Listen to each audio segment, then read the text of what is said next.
Entrepreneurship is a mindset, and on the Entrepreneur's Blueprint, we'll be dissecting this mindset, the successes, the struggles, and even the failures of entrepreneurs to help with your own entrepreneurial journey. I'm your host, Justin Castelli, and I'm the founder of RLS Wealth Management, a registered investment advisor in Fishers, Indiana. In some of these episodes, we'll cover various financial planning, investment, and business planning topics. This information should be considered educational and not considered advice or a recommendation. You should consult your financial advisor or tax professional regarding your personal situation. And now that that's out of the way, let's get to the latest episode of the Entrepreneur's Blueprint. Thinking back to the macros days, that was your first was that your first endeavor as an entrepreneur, or did you grow up doing this stuff? Definitely was not a entrepreneur growing up. Macros Lab kind of just happened, as you very well know. I had started giving some nutrition advice. My background in nursing, I was working at a bariatric center at the time, so I had a lot of just different experiences with nutrition styles and what works best for people. One of the things that intrigued me is the way that you do nutrition with a specific athlete is going to be different than when you're treating an obese person. So luckily, I was very exposed to some specimens of health at the gym next door at Three Kings. And so I had some very willing participants to let me just try some stuff on them. And honestly, like as an entrepreneur, I think that's key is you got to try stuff out to see what's going to work. So luckily, I had ladies and guys and all kinds of different athletes. And so started there. And before I knew it, word got out like, this girl knows what she's talking about. I'm seeing all these improvements. There was a team getting ready to go to the CrossFit Games. So at that time, you got to make sure that you're fueling properly. And then I had this very nice friend of mine named Justin who forced me to meet with him, which I was like, no, I just do this for fun. And, he kept saying, eventually you're going to get big. And, you're going to have to be ready. And so I show up to his office, and he literally had a flip chart on, this is your competition. What are your barriers to, getting this out and all these things. So what's still funny is I actually have those pictures still on my phone. Awesome. So that's probably what started being an entrepreneur, was that. I'm the same way. The entrepreneurial spirit, I didn't get into the last year and a half. But I think once you get it, you get it. So you started with a small business, initially helping out some friends and some patients, eating healthy. So for those that don't know, Macros is what? Yeah, so Macros Lab was my first business that I opened, and that opened in 2015, 2016.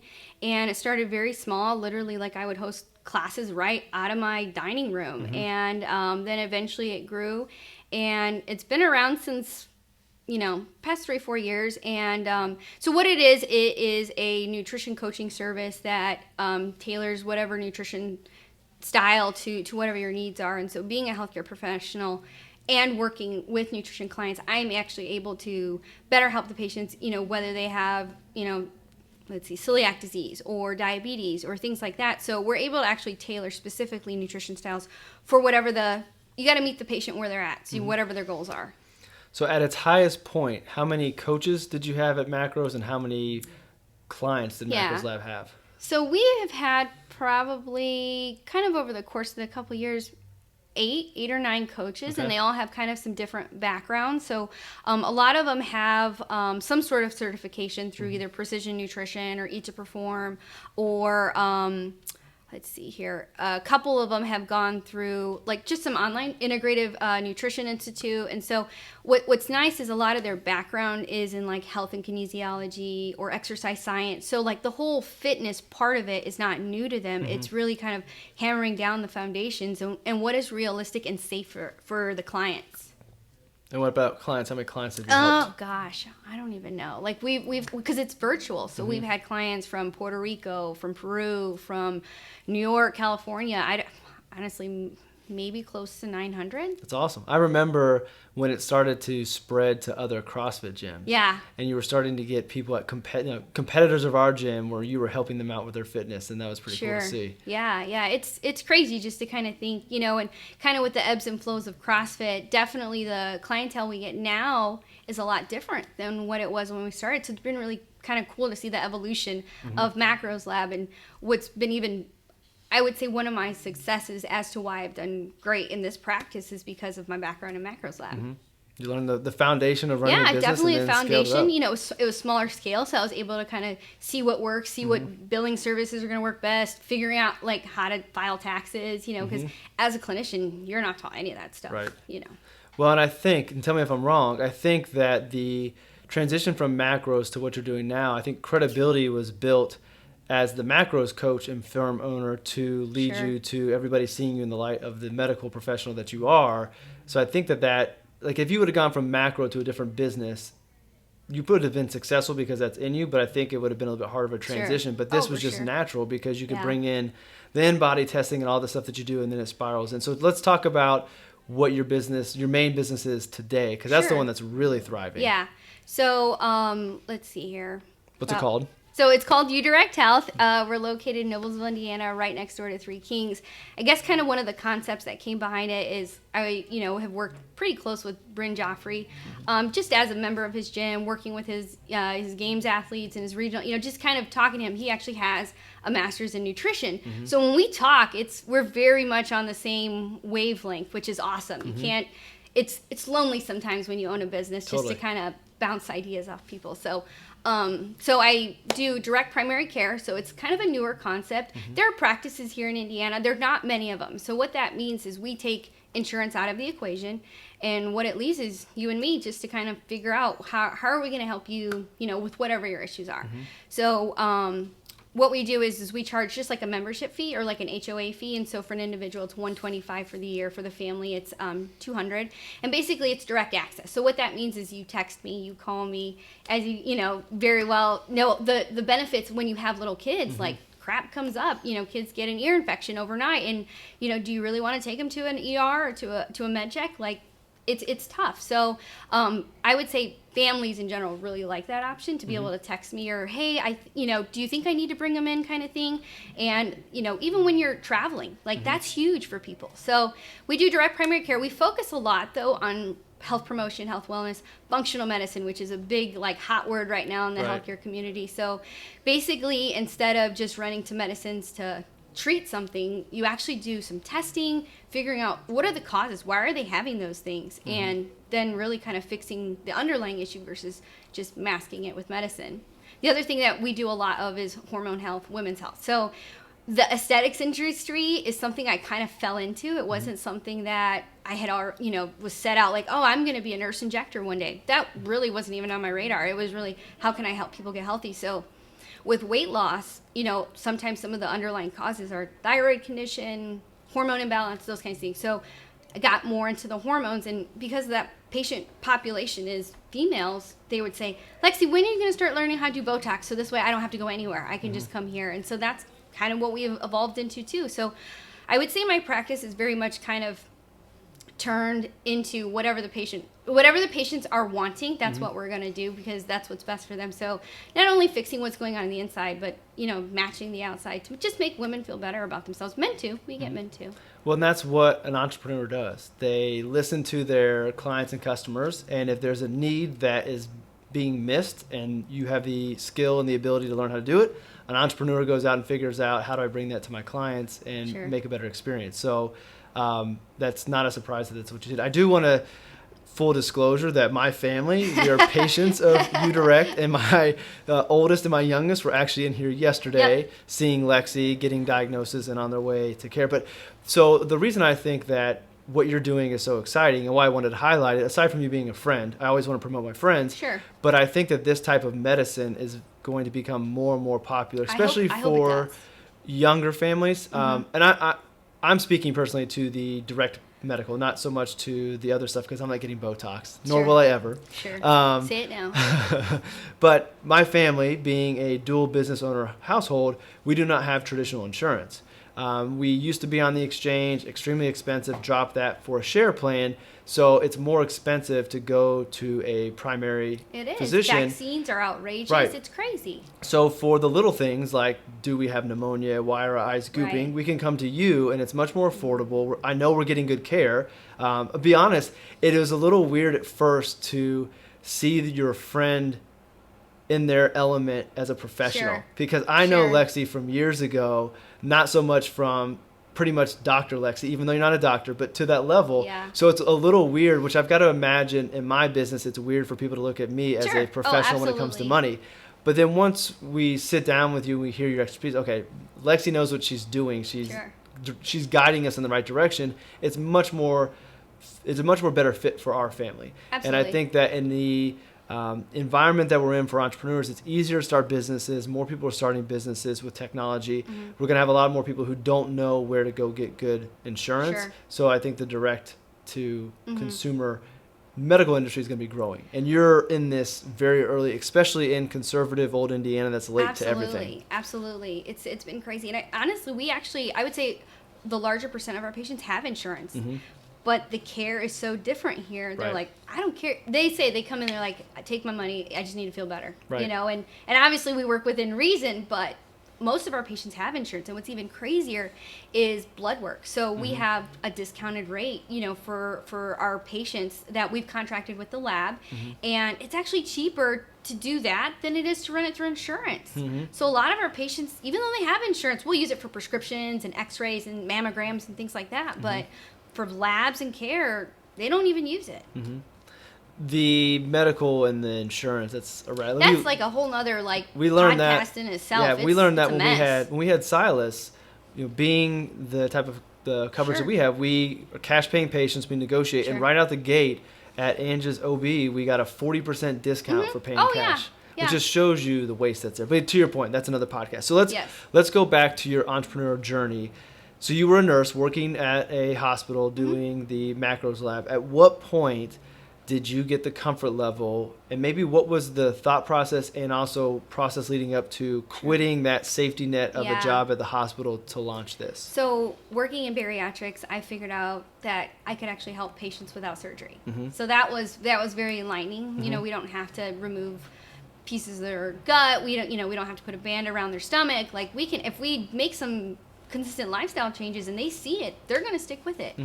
Weight loss is hard. It's probably one of the hardest industries to work in, just because it's up and down, right? I would say after once I realized that, there was an opportunity to go work with a direct primary care internal medicine physician, and one of his best qualities is he basically kind of let me simulate what I wanted to do in his practice. And so that was really great. However, I will say one of the things that I learned quickly is being a business owner is completely different than being a clinician. And so having the macros lab kind of thing in the background, really making a name in the hormone kind of local network was huge. And so I worked with him for about 2 years, and I started to dabble into the functional medicine. I would say he was probably more of the conventional medicine type, which is fine. You know, there's a time and a place for those kinds of things. But that's not what my patients wanted. Right. They wanted the functional, let's fix this with nutrition, let's fix it with supplements. I don't want to be on a prescription. And so with that, I started to seek out like some role models. So the Institute for Functional Medicine is like the gold standard with functional medicine. So I started certification through them, and that kind of just led me down. Like, it's crazy. You fall down all these holes, and you're just like, how did I even get here? You know. So I would say after 2 years working with him, you know, I was like, I could probably do this on my own. Now, hard part being a nurse practitioner is you've got to know the state laws. So in Indiana, nurse practitioners are required to have 5% of their prescriptive charts be reviewed by a physician. Okay. Well, the cool thing is when you're trying to fix things, root causes naturally, it's not common that you're writing prescriptions. Like, I mean, you have to have a pretty valid reason for me to write something. So I hooked up with a physician who is a DO, a doctor of osteopath. So they kind of have an outside the box look at things. And I sat with him, talked to him, told him, these are the things that I would like to do. You know, I know my limitations. I'm actually double boarded as a nurse practitioner. My first nurse practitioner degree is in pediatrics. And so what's funny is when I did work with him in urgent care, he kind of he's like, if Lexi says that that's what it needs to be for peds, then I trust her. You know, so it's building a trust with a physician is hard. It's really, really hard. It's hard. And so so we have a contract. I send him 5% of my charts. He has access through my EMR system. So from the legal perspective, that is key. You've got to know the laws, and you got to know how, you know, if something were to happen, how are you going to back that up? You got to document everything, and it's tough. Hardest part in functional medicine is it's still emerging. So there's not a ton of research to back it up. That's kind of what I like about it, though. It's you're the scientist. Like Macros Lab, you're going to try something out, see if it works. If it works, great. If it doesn't, go back to the drafting board and try something else. And for those that might doubt the functional medicine, you are often your own guinea pig. Oh, yeah. Which I really respect. So I liken it to, as a financial advisor and investment advisor, I should be investing in the same things that I'm having my clients invest in. Sure. Otherwise, how can I make that recommendation? Mm-hmm. So I think it's very credible that a lot of the things that you are helping your patients receive or do, you are either doing yourself or you've given it a try. So you just told me you're day 3 of a keto day kickoff. 3 of ketosis that we're doing with our patients. So we get asked a lot, like, Lexi, I want to do this keto. And so what's hard is social media platform. Although it's fantastic, Mm-hmm. especially for entrepreneurs, it's also like anybody can give nutrition advice. And that's probably one of my biggest pet peeves in this weight loss industry is what makes that person credible, And so they had, a bunch of them asked. And so I was like, let's do it together. I've done one before with patients. And so what I'm doing is I'm actually drawing blood work, checking metrics, doing a body composition analysis through our InBody machine that we have here, which is awesome. So these are, instead of me just saying, oh yeah, I feel better and I lost some weight, I'm actually going to see, well, did my basal metabolic rate change? Did my cholesterol levels change? Did my inflammatory markers change? All these things that keto research supports that should improve. If I'm doing it the right way, those things should take place. And I've actually done this once before, and it did. So cholesterol levels got better, sugar levels got better, which they weren't bad before, but they actually got better doing keto. So it's kind of a way to prove a point, almost, that if you're doing things properly and you're under the right guidance and all those things, that they can work out. Well, as a patient, I don't want to take medical advice from an overweight doctor. No. I don't want to see my doctor out in the parking lot smoking cigarettes. Correct.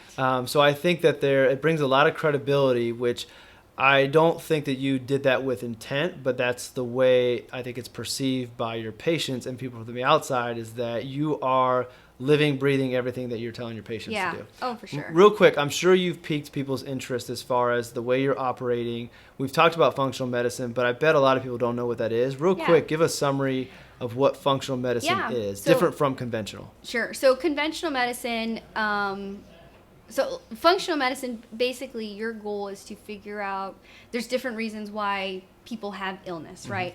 So it's to basically figure out the root causes as to why you have illness. So a good example would be, let's take thyroid, for example. So you go to the doctor, they'll check a TSH, which is one very small picture of a big thyroid picture, right?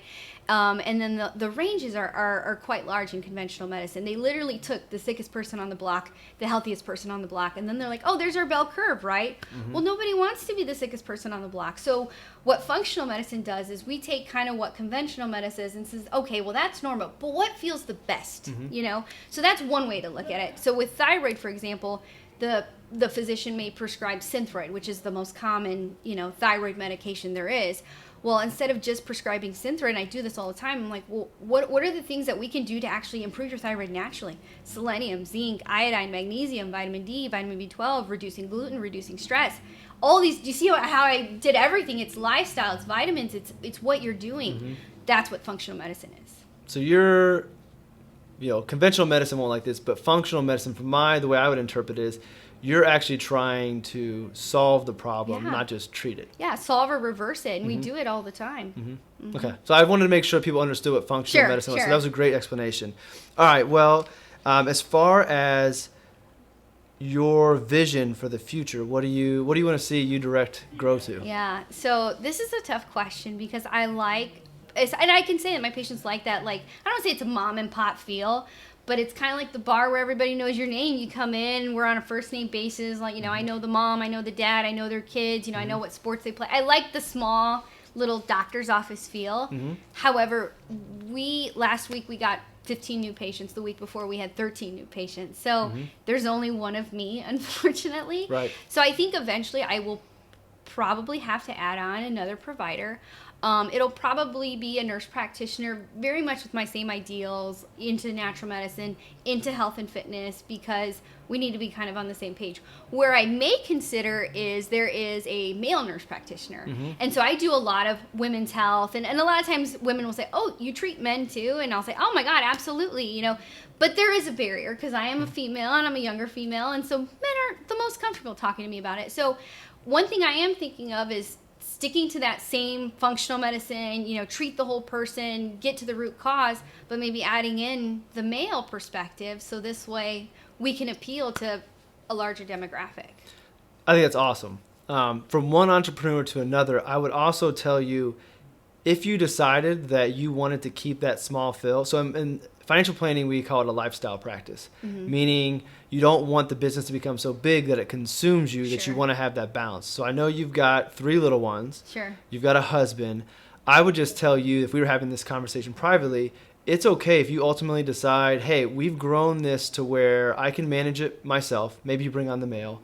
And you've grown to a point where that next step is it impedes on your lifestyle. Yeah. And if you decide that that's not right for you and your family, that's okay. Like, we don't all have to build the Apples and the Amazons of the world. Sure. It's perfectly okay to build a business that sustains your lifestyle, allows you to prepare for the future, and gives you a high quality of life. So I would say, just as you try to get the insides of your patients feeling better, I would tell you, as a business owner, you don't have to keep on growing. Yeah. We're always taught you got to keep on growing. You don't have to. It's tough. You want to help so many people. I get it. But at the same point, you've also got to look at you and the family, Sure. and your employees' families. You don't want to be running your employees into the ground either. No, absolutely not. Because if you burn them out, then the level of care that they give your patients diminishes. Then your patients aren't as happy, and now that big snowball that you've built up is going to fall apart. It's going to melt. We're back in conventional medicine. Right. Exactly. So for whatever that's worth, I mean, that's definitely true. There's nothing wrong with that. I think it'll be a hard day, though, the day that I cap. We're not taking any new patients. I think that's going to be tough. I think the day you cap is the day that your entrepreneur mind finds another thing that you can add. So I have just personally dealt with that. So I have decided to cap, not to make this shit about me, but just to show you what could happen. Yeah. I've decided to cap my financial planning firm clients at where I'm at today, with the exception of referrals. In financial planning, we get referrals a lot slower than you might get. Sure. So only referrals, so that I can spend more time working with other financial advisors, helping them craft branding and sort. And then that private community I was telling you about, those things intrigue me, and I enjoy enough to say, hey, I love working with individuals, but I have enough individuals to work with now that I just want to take real good care of them, and I want to grow my business doing these other things. I think that's the time. It's either going to be family strain, or you find something else that piques your interest, that ties into everything, but needs more of your time, so you kind of cap it there. So I'll be interested to see what happens. We'll have to do an update in a couple of years. Absolutely. All right, so let's move to the 9 questions that I ask everybody, to kind of give everybody a fresh perspective on these questions. So question number 1, what's one thing you wish you knew when you were first getting started? I guess I really didn't have very many expectations. I was staying at a big network, and I was working for them. That was kind of my safety net. And I stayed on with them PRN, which is like as needed kind of thing. So if the business wasn't going great here, I could always pick up shift. I guess I should have had bigger expectations for myself, because I was not expecting it to grow as I didn't even pick up a shift. Like they sent me an email in 6 weeks. They're like, hey, you need to pick up a shift, and I was like, I honestly don't even have time. So it happened really quick. So I guess going in, I don't know, like, I know you're always like the eternal optimist, and I guess I try to be more of a realistic thing. That's what pessimists say. I'm a realist. No, you're not a pessimist. I joke. Yeah, I think since having done it, my views have definitely changed. But I almost wonder if you would have gone into it with bigger aspirations, if that would have changed the trajectory. Because if you have these big aspirations and you're falling short, then you begin to doubt yourself. And that's where optimism versus pessimism comes in. But because you weren't sure what to expect, you just went with it, and every new client you took was a positive, rather than, I'm three clients behind. Sure. So I don't know. I think that obviously the path you took was right. Yeah. Okay. Number 2, what's the best decision you've made regarding your business?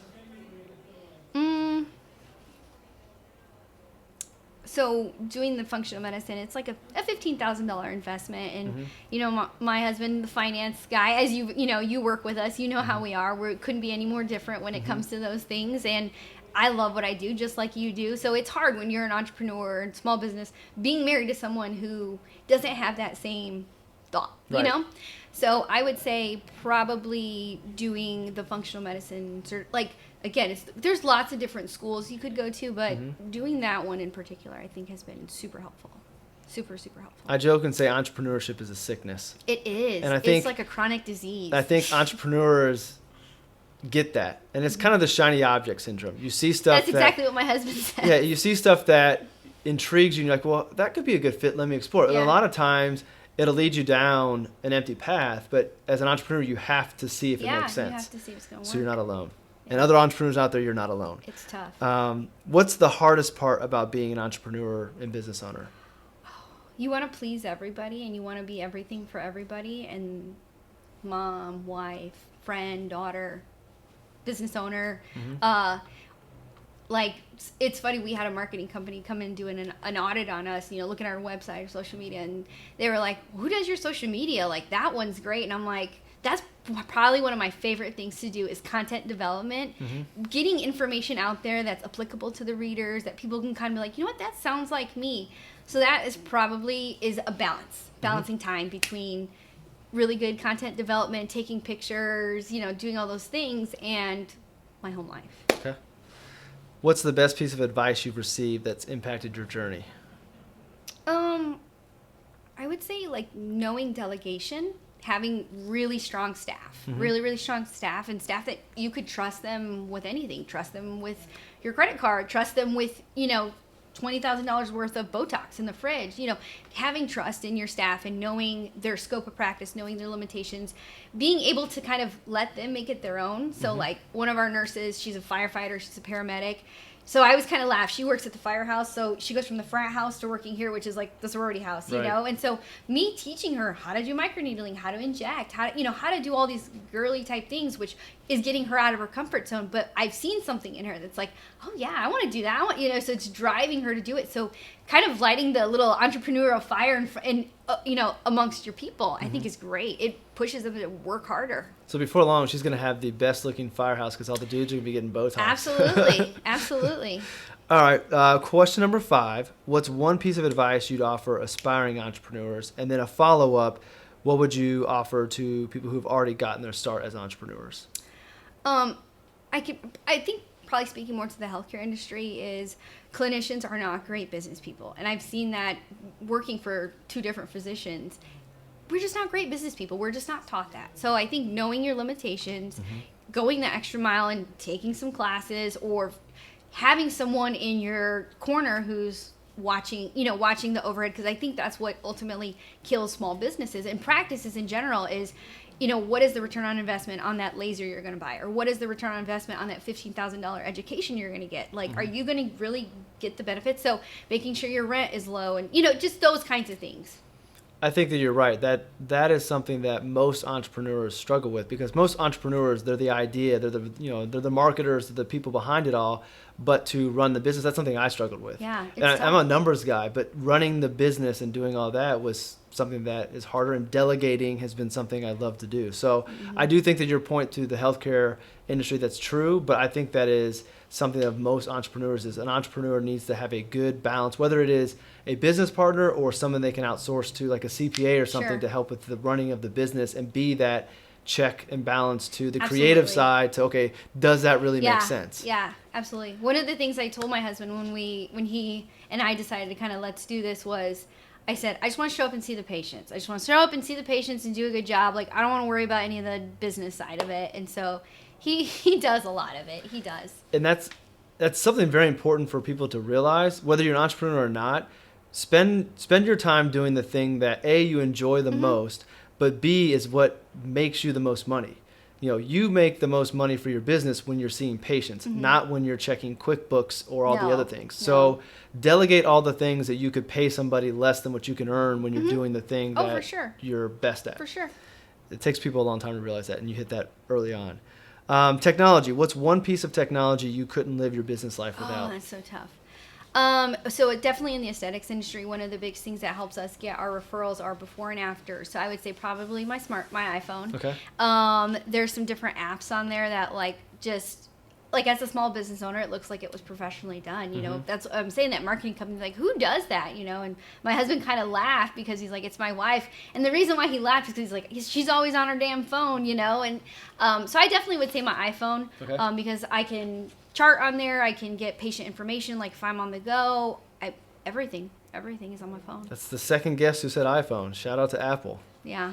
What's your time management hack? You mentioned it's hard to find that balance. So do you have any little life hacks that you've done that help you with time management? Yeah. So fitness, wellness, all that stuff is huge. So time management, as far as if I try to push my workout to the end of the day, it ain't gonna get done. I've got 3 kids. They're all in stuff, like it's crazy. So you got to get up early. You got to get your fitness, because for me, that's a mental health thing. That's not just physical health, that's mental health. Then stay there, come in. I usually start an hour early before I see patients. And that's where I can check labs, do all those things. So this way, see my patients, I get home, and my rule now is don't open that laptop until the kids are in bed. Okay. So evening time is for evening time. Now where it gets tricky is, something's changing, something new's going on. We're running a special. People want to get in. So that's where it gets hard, but don't open that laptop. And then delegating to people who are better at those things. So my front office, Stacy, she is type A, anal, like very meticulous, which is great because I'm not like that. I'll, say, Stacy, you know where that Post-it was I had like in my hand 2 weeks ago? And like, she like whips it out, so having those opposites with you will make you better. What is your secret for getting through the tough times or times of doubt? So even though you've had tremendous success, there's those times you question. What was your secret to get through that? I guess kind of looking back and seeing where I've come from, macros lab to working, internal medicine till now. Like, well, you survived all that, and I actually had a baby in the process of that and started my IFM. And so really living in chaos all the time is kind of a norm for me. And if you ask my husband, he'll be like, yeah, she sees the new gold thing and then she runs after it. So I would say I'm used to running in a chaotic life all the time. So I don't really have I don't know. Okay. So for a realist, you sound pretty optimistic then. Yeah, I guess, I'd be lying if I said I don't have a meltdown every now and then, or I'm so overwhelmed kind of thing. Usually I would say, like, my husband will be like, pull yourself together, you got this, like, you're doing fine kind of thing. All right, well, I think I know, but that may lead into our next question. One person, you can have more than one, but one person you want to acknowledge for their impact on your journey, give them a shout out. Oh, that would be my husband, hands down. Well, you know him. He is a very unique individual. He's very stoic, very serious, but that's really not him at all. And he's really good at math. He is very organized. He is very good at articulating certain things that I'm like, I'll say something and then he understands what I mean before I can like really elaborate on what I'm talking about. And so that is probably what makes this business run. Okay. All right, well, time to let everybody know where they can find you. So plug that social media you're so good at, website and all that stuff. Sure. So our Instagram handle is udirecthealth_aesthetics. Our Facebook is udirecthealth. Our website is www.udirecthealth.com. That's pretty much it. And like every podcast host says, I'll have links to all those in the show notes. So you can find Lexi and everything very well. Any closing thoughts before we close, or did we hit everything you wanted to cover about your journey as an entrepreneur? I definitely think having some mentors to look up to just bounce ideas off, because again, it can be super lonely, and they don't have to be in the same industry as you. So like Ange is a great example, your wife. There's been multiple instances where I've asked her certain questions, and I'm very fortunate. She's always willing to help me. So just having certain people that you can go to ask questions to, because it can be pretty lonesome. That's a great ending. So Lexi, I appreciate your time. Absolutely. I know you've got patience and things to get to. So thanks for taking the time and sharing your story and inspiring other entrepreneurs. Everybody go check the show notes, follow Lexi's businesses, and if you need some medical help, come on in. So Thank you all for listening, and we will see you in the next episode.